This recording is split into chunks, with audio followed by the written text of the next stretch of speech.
Hello guys, today our topic like prokaryotic shell. Prokaryotic shell is the most simplest cell.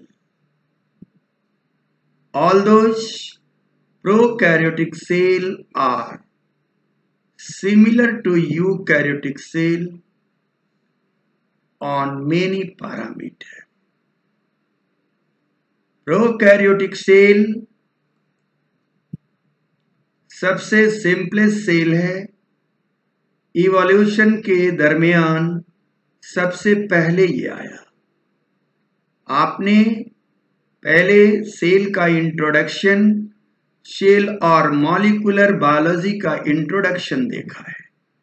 हमने वहां आपसे discuss किया था कि हम लोग दो तरह के सेल के बारे में फोकस करेंगे, उनके स्ट्रक्चर को जानेंगे, जिसमें पहला है प्रोकैरियोटिक सेल, और प्रोकैरियोटिक सेल के रूप में हम बैक्टीरियल सेल को देखने जा रहे हैं।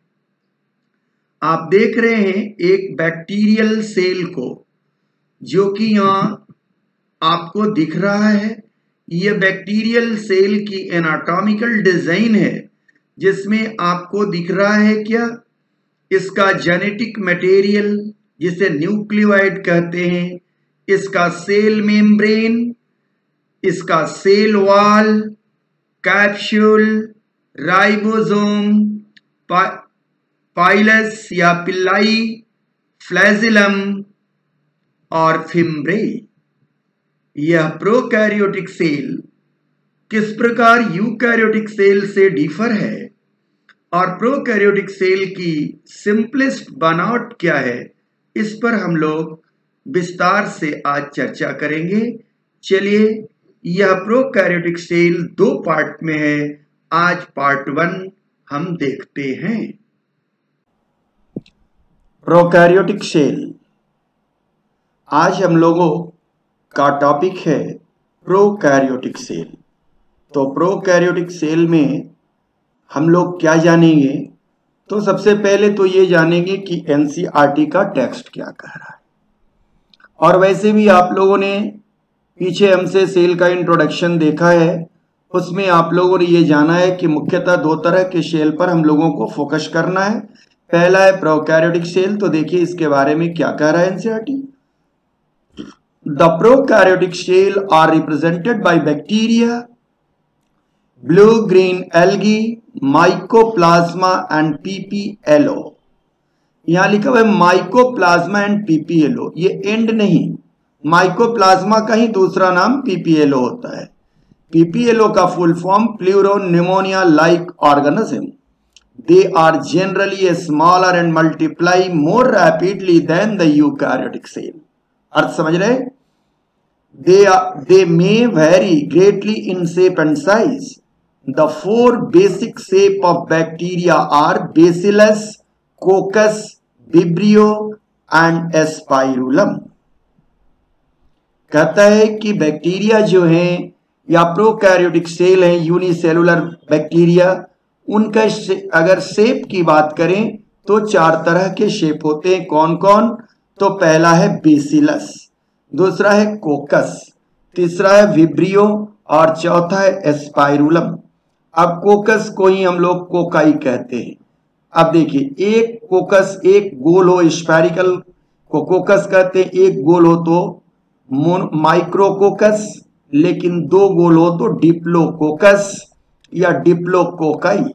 एक ऑर्गेनिज्म है, बैक्टीरिया, जिसका नाम क्या है? स्ट्रेप्टोकोकस न्यूमोनाई या डिप्लोकोकस न्यूमोनाई।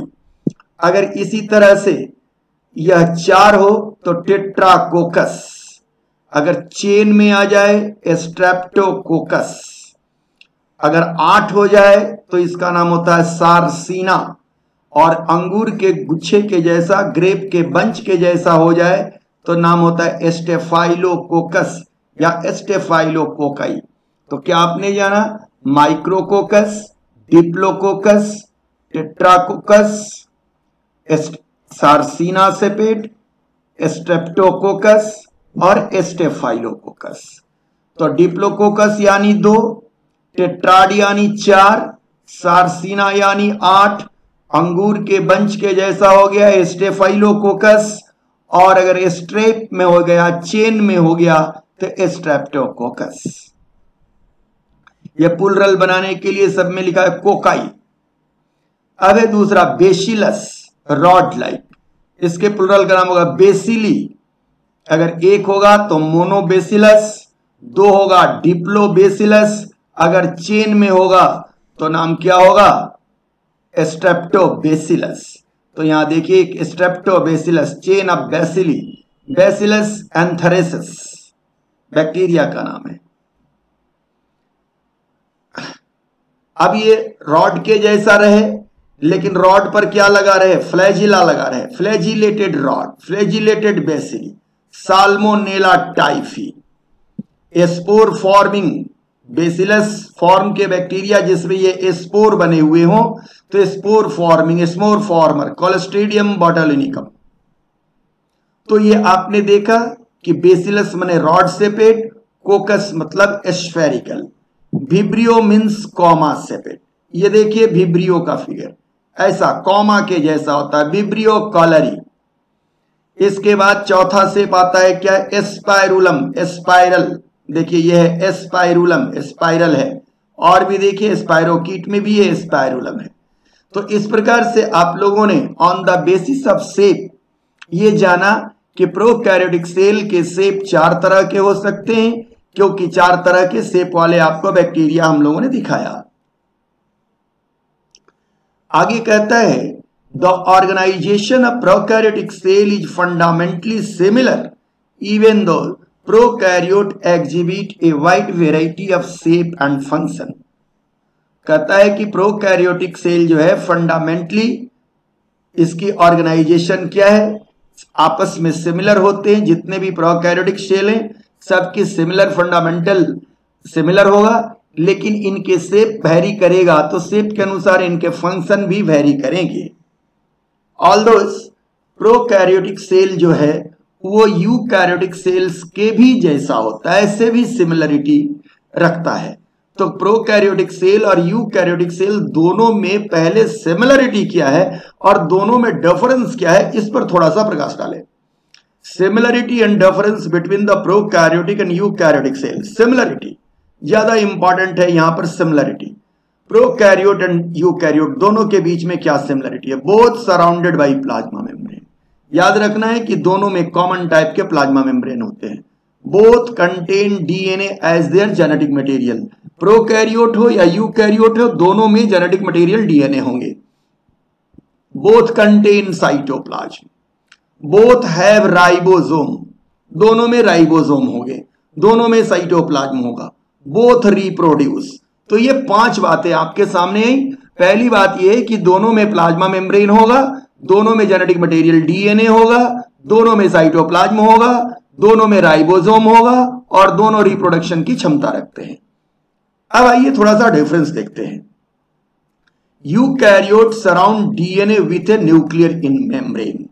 कि यूकैरियोट में जो डीएनए पाया जाएगा या जो डीएनए क्रोमोसोम के रूप में पाया जाएगा वो न्यूक्लियर मेम्ब्रेन से सराउंड होकर न्यूक्लियस के अंदर होगा। Eukaryote more complicated and may be more than one cell.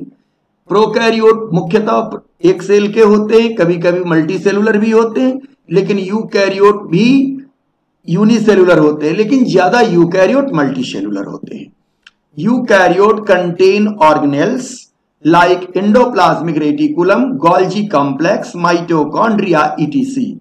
किस यूकैरियोट में शेल ऑर्गेनेल्स होते हैं जबकि प्रोकैरियोट में शेल ऑर्गेनेल्स नहीं होते हैं।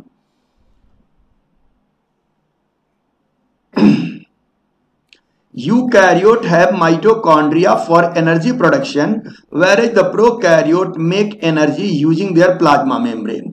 यूकैरियोट में, यूकैरियोटिक शेल में माइटोकॉन्ड्रिया पावर हाउस होता है, आप भी जानते होंगे। तो प्रोकैरियोट में माइटोकॉन्ड्रिया के बदले प्रोकैरियोट का प्लाज्मा मेम्ब्रेन जो है वो एनर्जी प्रोड्यूस करने का काम करता है। Prokaryote typically have a cell wall composed of peptidoglycans. सारे के सारे यूकैरियोटिक सेल वॉल नहीं रखते हैं, प्लांट सेल रखते हैं, फंगल सेल रखते हैं, लेकिन सारे के सारे बैक्टीरिया एक्सेप्शन को छोड़कर, या सारे के सारे प्रोकैरियोटिक सेल एक्सेप्शन यानी माइकोप्लाज्मा को छोड़कर निश्चित तौर से सेल वॉल रखते हैं और इनकी सेल वॉल एक खास तरह की केमिकल पेप्टिडोग्लाइकेंस की बनी होती है। Eukaryote divide by mitosis and prokaryote bye binary fission. Eukaryote में जो डिवीजन होती है वो माइटोसिस के द्वारा होती है, जबकि प्रोकैरियोट में ये बाइनरी फिजन के द्वारा होती है। अब आइए ये अंतर जानने और सिमिलरिटी जानने के बाद अब प्रोकैरियोट के बारे में और भी बातें हम डिटेल से देखते हैं। Prokaryote have a cell wall surrounding the cell membrane.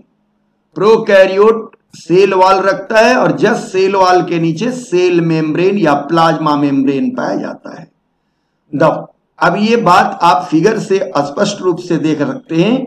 यह एक बैक्टीरिया का फिगर है, जिस बैक्टीरियल सेल या प्रोकैरियोटिक सेल का फिगर है। देखिए इसमें सेल वॉल, उसके नीचे प्लाज्मा मेम्ब्रेन अलग अलग दिखाया गया है कि सेल वॉल है, सेल वॉल से नीचे प्लाज्मा मेम्ब्रेन है, उसके अंदर की स्थिति को हम लोग क्या साइटोप्लाज्म कहते हैं। उस साइटोप्लाज्म में ये सर्कुलर रिबन के जैसा वायलेट कलर का जो दिख रहा है वो क्रोमोजोम है उसका, और ये छोटे छोटे रेड कलर के जो बिंदु दिख रहे हैं वो उसका राइबोसोम है। तो आपने ये देखा कि प्रोकैरियोटिक सेल या बैक्टीरियल सेल में भी हमने डिफरेंस भी किया था और सिमिलरिटी किया था, तो आपको बताया था। तो इसमें ये प्लाज्मा मेम्ब्रेन यूकैरियोट और प्रोकैरियोट दोनों में दिखा था आपने। क्रोमोजोम यानी डीएनए दोनों में जेनेटिक मटेरियल है, दोनों में साइटोप्लाज्म पाए जाते हैं, दोनों में राइबोसोम पाए जाते हैं। The prokaryote have a cell wall surrounding the cell membrane. The fluid matrix filling the cell is the cytoplasm. आपने साइटोप्लाज्म भी समझा। There is no well definite nucleus. यहाँ well definite nucleus नहीं होता है, यानी न्यूक्लियस के चारों तरफ न्यूक्लियर मेम्ब्रेन नहीं होता है। The genetic material is basically naked. Naked माने खुला हुआ, नंगा, not enveloped by nuclear membrane. In addition to the genetic DNA, the single chromosome और circular DNA. इसका जेनेटिक डीएनए या जीनोमिक डीएनए कैसा है? सिंगल क्रोमोजोम या सर्कुलर डीएनए। देखिए सिंगल एक है और सर्कुलर है। सर्कुलर डीएनए आप लोगों ने पढ़ा है, इसलिए हमें बस यहां समझाने की जरूरत नहीं है। Many bacteria have a small circular DNA outside the genomic DNA. लेकिन कुछ बैक्टीरिया वैसे हैं जो इस सर्कुलर डीएनए के अलावा, मेन जीनोम के अलावा कुछ अलग से भी और भी सर्कुलर डीएनए रखते हैं, जिसे एक्स्ट्रा जीनोमिक डीएनए या प्लाज्मिड के नाम से हम लोग जानते हैं। Circular DNA outside the genomic DNA, these smaller DNA are called plasmid.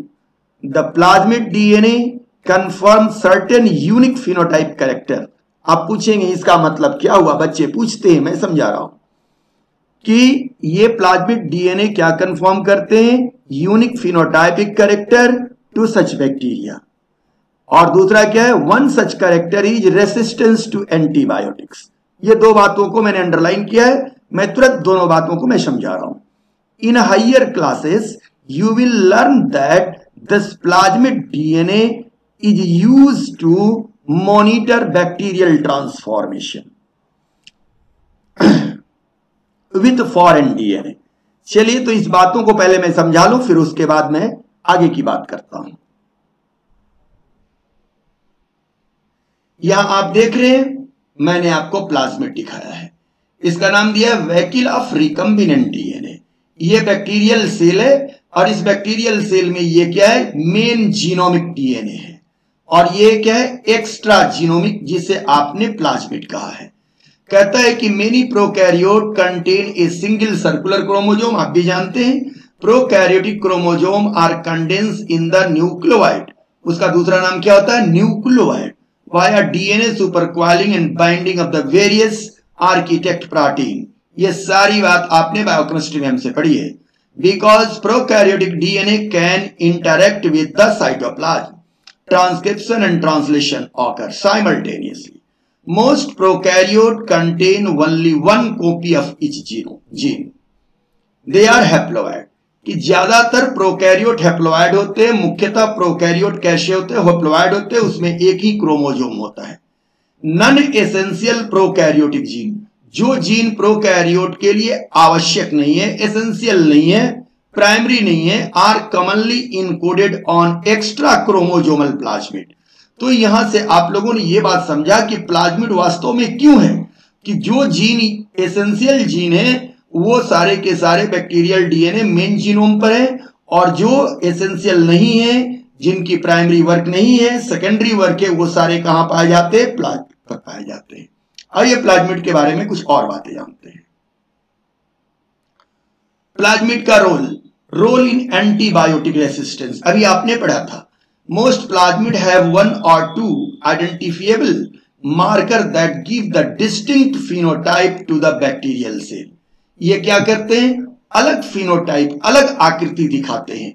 Example of such marker include antibiotic resistant MPR. MPR का मतलब हुआ एम्पिसिलिन रेसिस्टेंट जीन।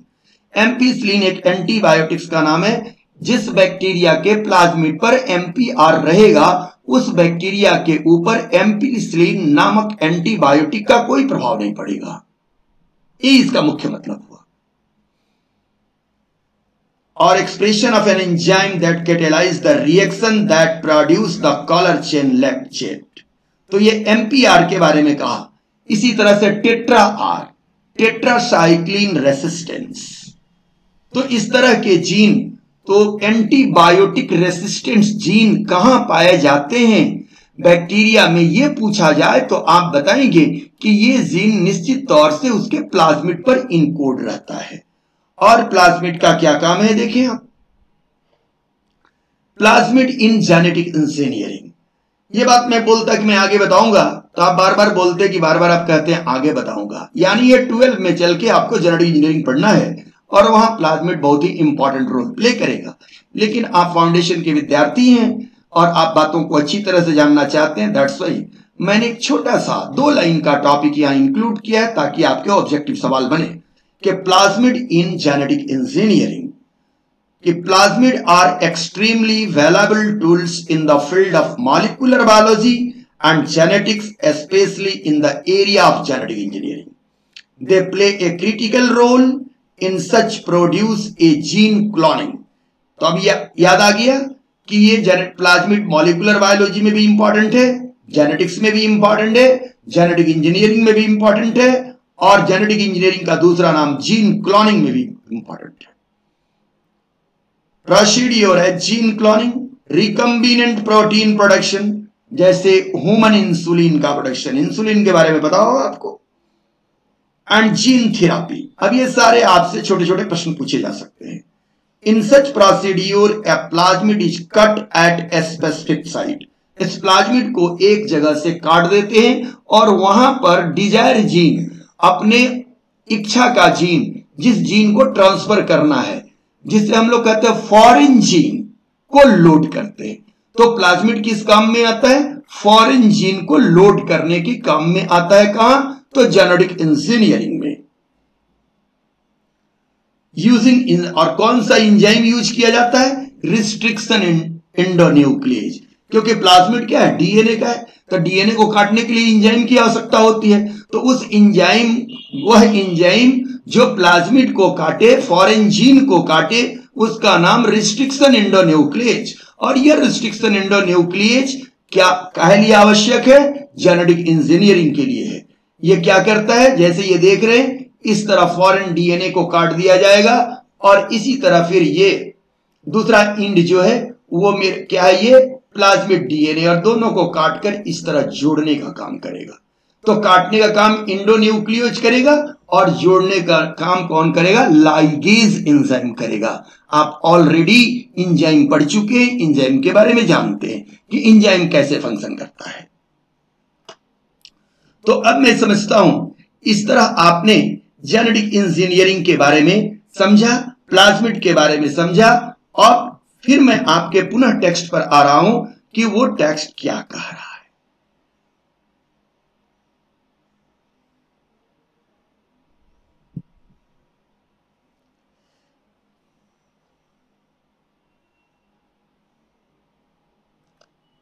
यहां देखिए कि in addition to the genomic DNA, the single chromosome और circular DNA, many bacteria have a small DNA outside the genomic DNA.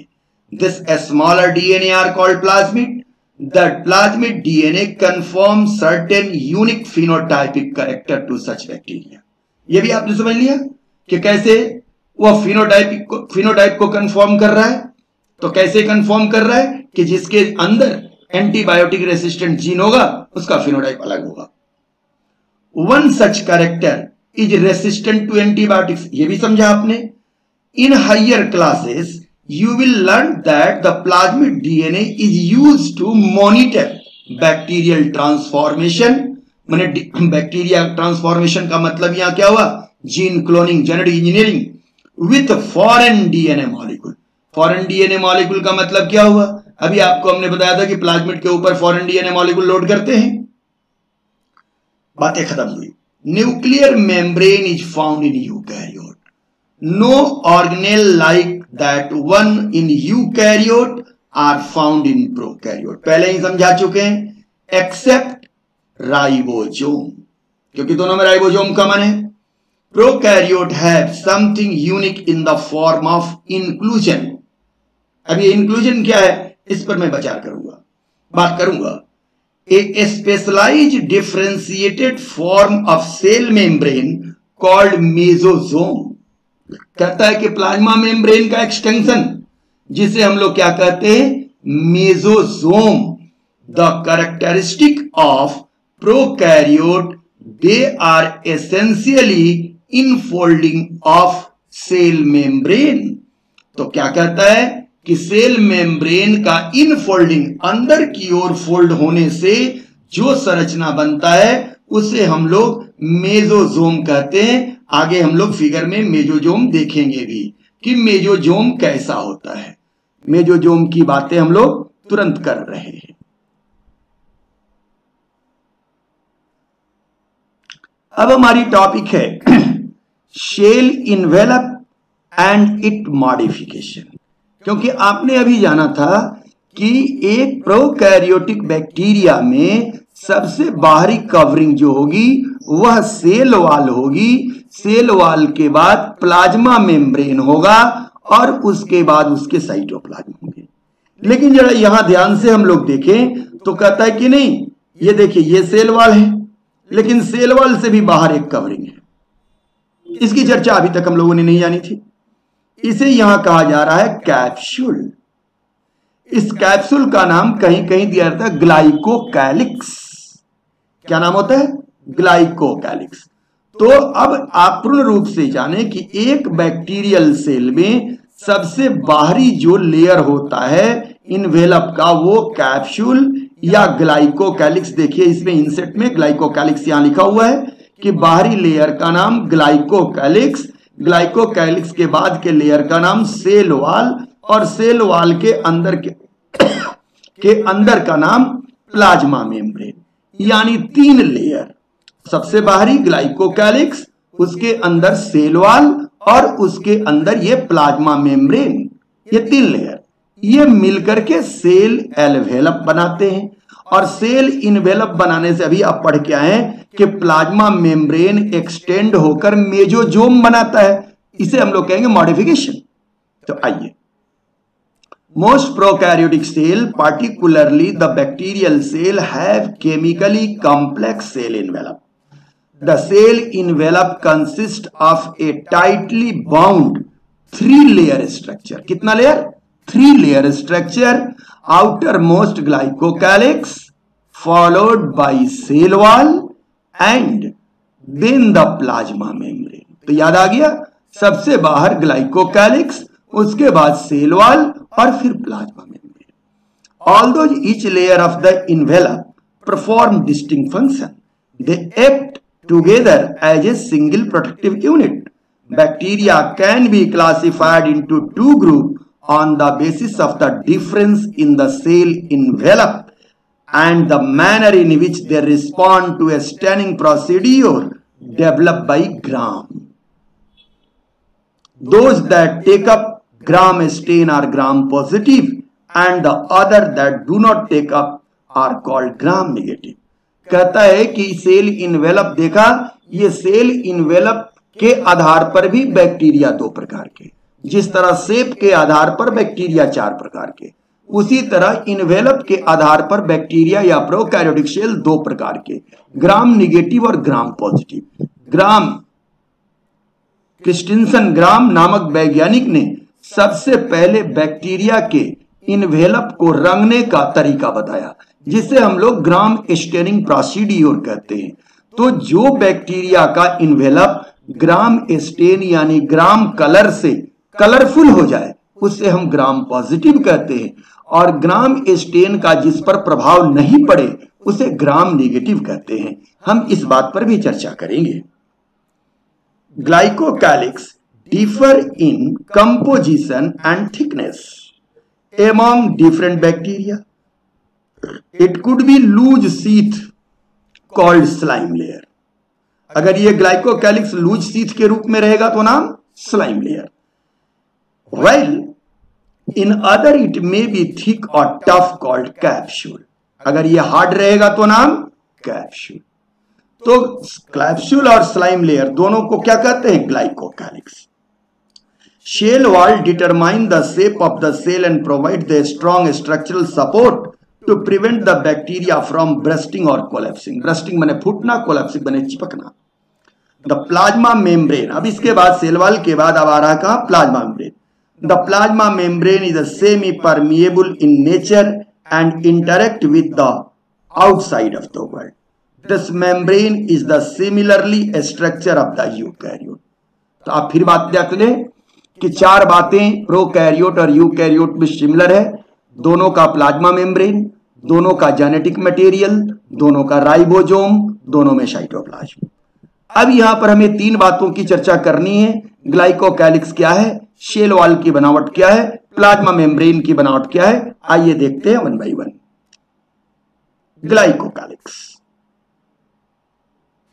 देखा, ये outer most layer glycocalyx का है, इसके बाद ये सेल वॉल का है, और ये क्या है? प्लाज्मा मेम्ब्रेन का है। Capsule glycocalyx formally attach to the cell wall. Capsule क्या है? वह ग्लाइकोकैलिक्स जो टाइटली अटैच रहे सेल वॉल से। एसटी की outer coat, polysaccharide and polypeptide composition. किस चीज का ग्लाइकोकैलिक्स बना है? पॉलीसैकेराइड और polypeptide. Aid to attachment to the cell to the substrate, जिसके द्वारा ये सेल क्या होता है? किसी सबस्ट्रेट से चिपक सकता है। Help prevent the dehydration, bacteria को सूखने से बचाएगा। इंपेयर फैगोसाइटोसिस, मतलब इसको अगर कोई ऑर्गेनिज्म या कोई सेल इसको खाना चाहे तो वहां भी यह प्रॉब्लम उसको क्रिएट करता है।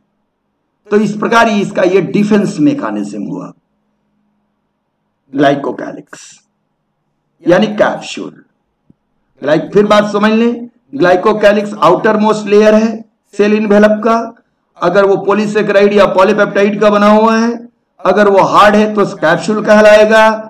स्मूथ है, चिपचिपा है, थीन है, तो उसका नाम क्या होगा? Slime layer.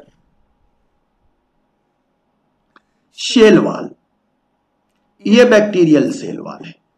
अब ये बैक्टीरियल सेल वॉल किस चीज का बना है? तो ये पेप्टिडोग्लाइकेंस, पहले भी जानते हैं chemical structure peptidoglycans, bacterial cell wall peptidoglycans. अब ये पेप्टिडोग्लाइकेंस में क्या है देखें, एन एसिटाइल म्यूरामिक एसिड, इसको कहते हैं नाम, और ये क्या है? एन एसिटाइल ग्लूकोसा एमीन, नाग। तो नाम प्लस नाग, नाम प्लस नाग। अपने कार्बोहाइड्रेट हमसे बड़ा है ना, इन लोगों के बारे में आप जानते हैं। ये नाग और नाम से बना हुआ पॉलीसैकेराइड का चेन है। और इसमें अब ये पूछेगा सर ये क्या लगा हुआ है, तो ये पेप्टाइड है, अमीनो एसिड का चेन है। Peptidoglycan cross linkage between the chain, ये पेंटाग्लाइसिन कि 5 ग्लाइसिन आपस में मिलके जुड़े रहते हैं, और भी इसमें एमिनो एसिड होते हैं। तो ये पेंटाग्लाइसिन के ये चेन है, यहां से यहां तक। और ये क्या है, पेप्टाइड चेन है। आप जानते हैं पेप्टाइड कैसे बनता है, बहुत सारे एमिनो एसिड को मिलाकर पेप्टाइड बनता है। आपको पता होगा कि नेचर में पाए जाने वाले ज्यादा से ज्यादा एमिनो एसिड एल फॉर्म होते हैं, लेकिन इस पेप्टिडोग्लाइकेंस में पाए जाने वाले एमिनो एसिड में एक एमिनो एसिड डी फॉर्म का होता है, डी पाल्मिटोइक एसिड। अब इस प्रकार आपने मॉलिक्यूलर स्ट्रक्चर देखा सेल वॉल का। अब अभी आपने हमसे पढ़ा था कि ग्राम पॉजिटिव और ग्राम नेगेटिव, तो ग्राम पॉजिटिव और ग्राम नेगेटिव दोनों में सेल वॉल होता है। दोनों में अंतर क्या है, देखिए ये सेल वॉल ग्राम पॉजिटिव का है, ये देख रहे हैं सेल वॉल, और इस सेल वॉल के नीचे क्या है, प्लाज्मा मेम्ब्रेन है। लेकिन ग्राम नेगेटिव में देखिए ये सेल वॉल है, ये सेल वॉल है, बीच में सेल वॉल के ऊपर भी लिपिड का लेयर है और सेल वॉल के नीचे प्लाज्मा मेम्ब्रेन है, तो ये आउटर लिपिड है। आप जानते हैं कि जब ग्राम स्टेन दोनों के ऊपर लगाया जाएगा तो ये पेप्टिडोग्लाइकेंस का लेयर जिसके ऊपर लिपिड का लेयर रही है वो रंगीन हो जाएगा ग्राम स्टेन से, लेकिन ये लिपिड जो है कलर को रिटेन नहीं करता है, लिपिड कलर को रिटेन नहीं करता है। जैसे एग्जाम्पल के तौर पर समझिए, होली के समय आप लोग देखते होंगे कि एक प्रैक्टिस है कि लोग मुंह पर तेल लगा के घर से बाहर निकलते हैं, क्योंकि वो जानते हैं कि उनको लोग रंग लगाएंगे। तो जो लड़का या लड़की घर से बाहर निकला और अपने मुंह पर तेल नहीं लगाया है, उस पर रंग अगर जो लगाएगा उसका मित्र, वो रंग जल्दी से नहीं छूटेगा।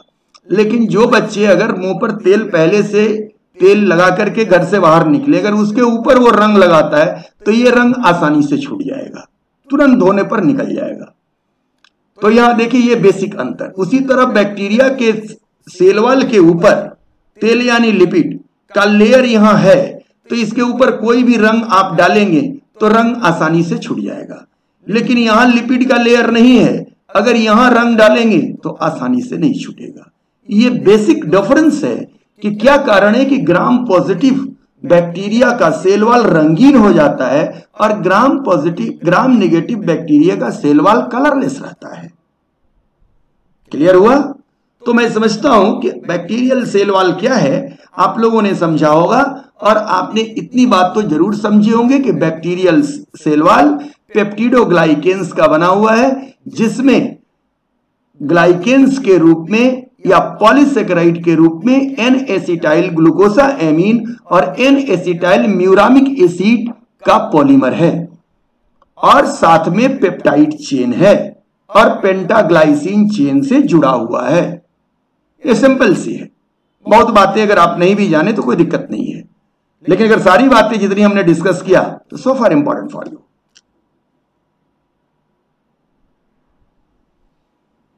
आइए देखिए, अब ये ग्राम पॉजिटिव बैक्टीरिया, देखिए इसका प्लाज्मा मेम्ब्रेन, दोनों के प्लाज्मा मेम्ब्रेन को देखिए एकदम सिमिलर है, लेकिन उसके ऊपर क्या है, पेप्टिडोग्लाइकेंस का लेयर है। लेकिन इसमें पेप्टिडोग्लाइकेंस के लेयर के ऊपर फिर क्या है, एक लिपिड का लेयर है। ये नहीं कि प्लाज्मा मेम्ब्रेन है, नहीं, प्लाज्मा मेम्ब्रेन यही है। तो यहां पर लिपिड का लेयर एक्स्ट्रा है कि नहीं, और ये एक्स्ट्रा लिपिड के लेयर से ये क्या है, ग्राम नेगेटिव बैक्टीरिया है, और एक्स्ट्रा लिपिड का लेयर नहीं है, इसलिए क्या है, ग्राम पॉजिटिव बैक्टीरिया है। अब आए प्लाज्मा मेम्ब्रेन की। ये प्लाज्मा मेम्ब्रेन जो है इसका एक्सटेंसिव व्यू, इसका एक्सटेंशन कैसा है। तो ये प्लाज्मा मेम्ब्रेन आप पहले से भी पढ़े हुए हैं कि प्लाज्मा मेम्ब्रेन लाइपोप्रोटीन, लिपिड और प्रोटीन का बना होता है।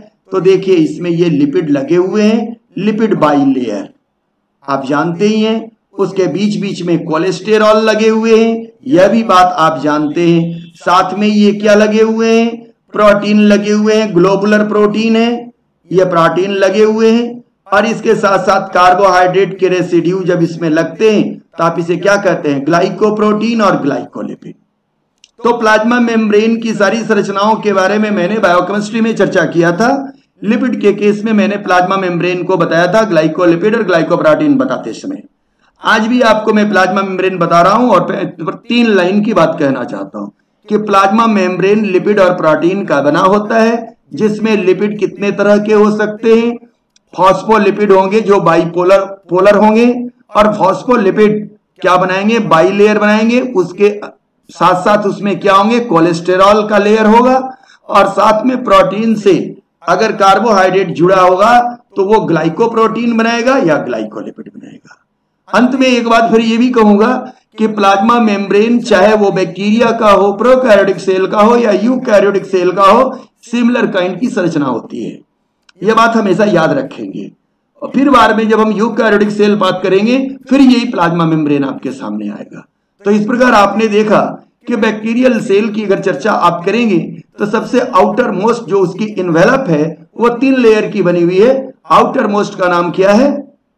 ग्लाइकोकैलिक्स, जो या तो कैप्सूल या स्लाइम लेयर के रूप में मौजूद होगा, और कैप्सूल से नीचे होगा सेल वॉल, और सेल वॉल से नीचे होगा प्लाज्मा मेम्ब्रेन। चलिए आगे बढ़ते हैं। ग्राम स्टेनिंग प्रोसीड्योर देखें। अभी आपको मैंने ग्राम स्टेनिंग प्रोसीड्योर पर चर्चा किया था, तो उसमें हमने बताया था। अभी यहां मैं बता देता हूं कि कैसे स्टेन किया जाता है। सबसे पहले आपने बैक्टीरिया लिया, स्टेन विथ क्रिस्टल वॉलेट। कौन सा कलर लिया? Crystal violet. All bacteria will be stain bluish और ब्लूइश पर्पल। सारे के सारे बैक्टीरिया कैसे हो जाएंगे? Bluish purple. इस पर पोटासियम आयोडाइड के सॉल्यूशन दिया, इसको कहते हैं मॉडरेंट। अब क्रिस्टल वॉलेट से रंगने के बाद पुनः के सॉल्यूशन से उसको ट्रीट किया। इसके बाद क्या होगा? Stain will be fixed due to formation of complex crystal violet and K solution, mordant. देखिए तो अब इस प्रकार से क्या होगा? वो बैक्टीरिया और भी डार्क हो जाएंगे, पर डार्क पर्पल कलर या डार्क रेडिश कलर के।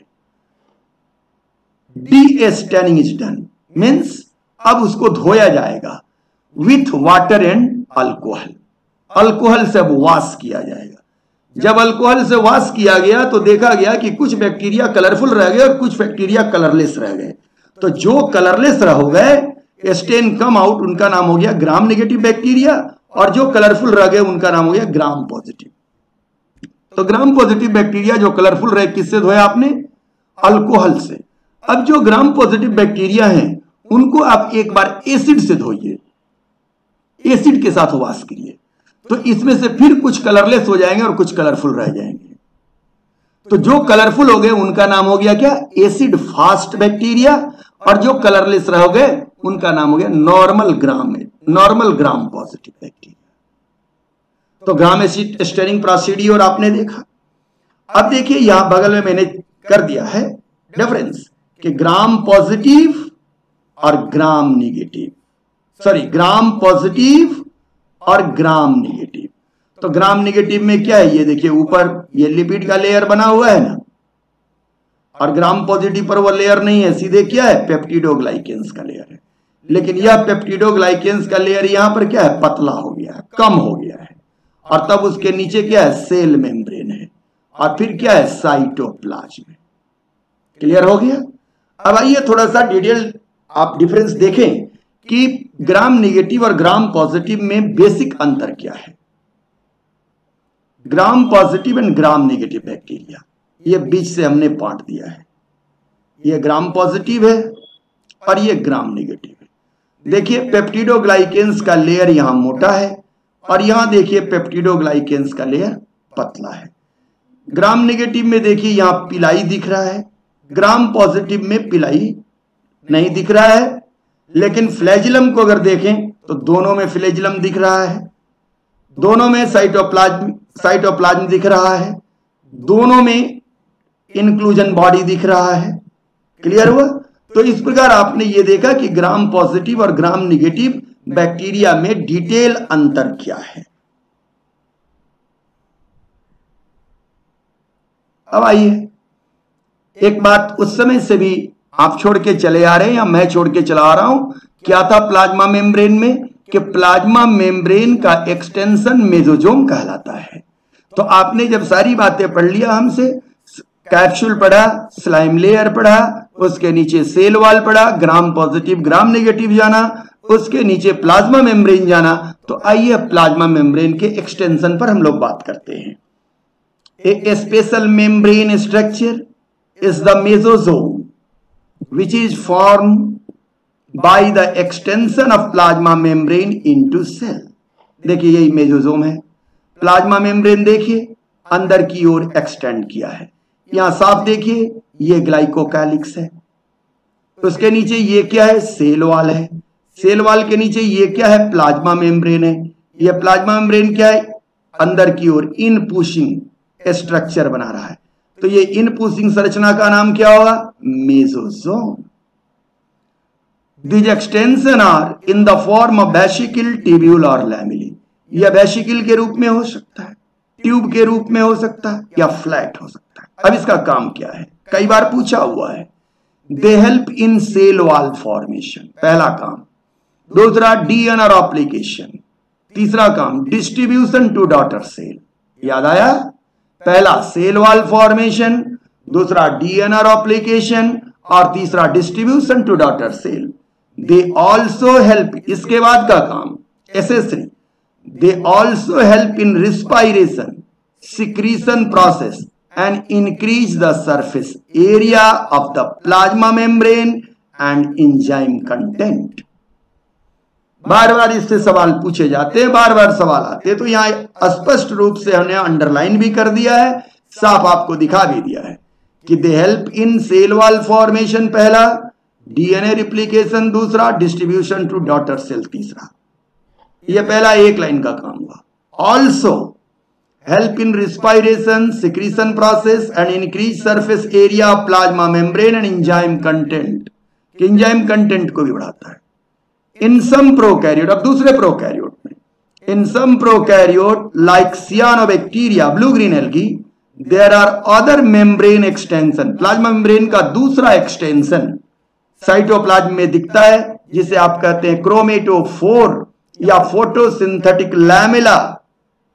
तो ये क्रोमेटोफोर कहां काम करता है, फोटोसिंथेसिस में भाग लेता है और सियानोबैक्टीरिया के अंदर पाया जाता है। इसमें क्या है, पिगमेंट रहता है। क्या रहता है, पिगमेंट, बैक्टीरियल क्लोरोफिल। तो इस प्रकार आपने ये जाना कि प्लाज्मा मेम्ब्रेन का एक्सटेंशन क्या है। तो प्लाज्मा मेम्ब्रेन के एक्सटेंशन से दो संरचनाएं बन सकती है, पहला मेसोसोम और दूसरा क्या है, क्रोमेटोफोर।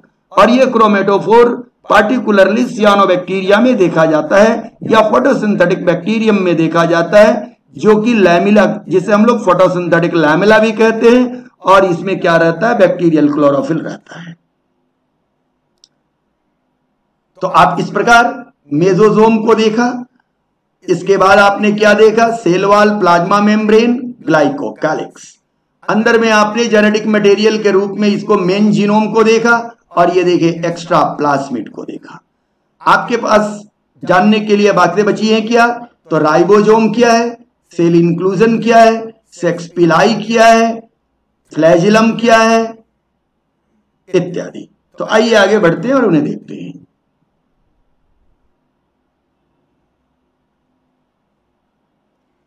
अब ये आप इस प्रकार एक बैक्टीरिया की फिगर को आप देख रहे हैं। तो इसमें आप क्या क्या देख रहे हैं कि यह बैक्टीरिया पूरी तरह से है। इसमें आप देखिए सबसे बाहरी लेयर कैप्सूल, कैप्सूल के अंदर सेल वॉल, सेल वॉल के अंदर प्लाज्मा मेम्ब्रेन, इसके अंदर साइटोप्लाज्म। इस साइटोप्लाज्म में क्या है, नेकेड जीनोम, जिसे आप न्यूक्लियोइड कहते हैं। और नेकेड जीनोम के अलावा क्या है, एक्स्ट्रा जीनोम, जिसे आप प्लाज्मिड कहते हैं। और नेकेड जीनोम और प्लाज्मिड या न्यूक्लियोइड और प्लाज्मिड के अलावा और आपको क्या दिख रहा है, छोटे छोटे लाल रंग के जो बिंदु दिख रहे हैं, इसे आप राइबोसोम कहते हैं। अब इसके बाद ये छोटे छोटे जो वेसिकल जैसी संरचनाएं दिख रही हैं, इसे आप इंक्लूजन कहते हैं। और इनके सारे साइटोप्लाज्म की संरचनाएं आपने जाना है। इसके अलावा तीन संरचनाएं इंपॉर्टेंट है। देखिए क्या है, फिम्ब्रेई, छोटा ये फाइबर के जैसा निकला संरचना है, क्या नाम है, फिम्ब्रेई। उससे बड़ा संरचना निकला हुआ है, क्या नाम है, पाइलस या पिल्लाई। और सबसे बड़ा संरचना निकला हुआ है, इसका नाम क्या है, फ्लैजिलम। तो तीन एक्सटेंशन है इसके बॉडी में। किसी एक बैक्टीरिया में ये तीनों एक्सटेंशन नहीं पाए जाते, लेकिन तीन एक्सटेंशन है। जिस पहला क्या है, फिम्ब्रेई, दूसरा क्या है, पिलाई, और तीसरा क्या है, फ्लैजिलम। और इसके अलावा इसमें और जानने के साइटोप्लाज्म में दो बातें हैं, कौन कौन? एक बात है राइबोसोम और दूसरा बात है सेल इंक्लूजन। तो उन बातों पर हम लोग अब आगे फोकस करेंगे।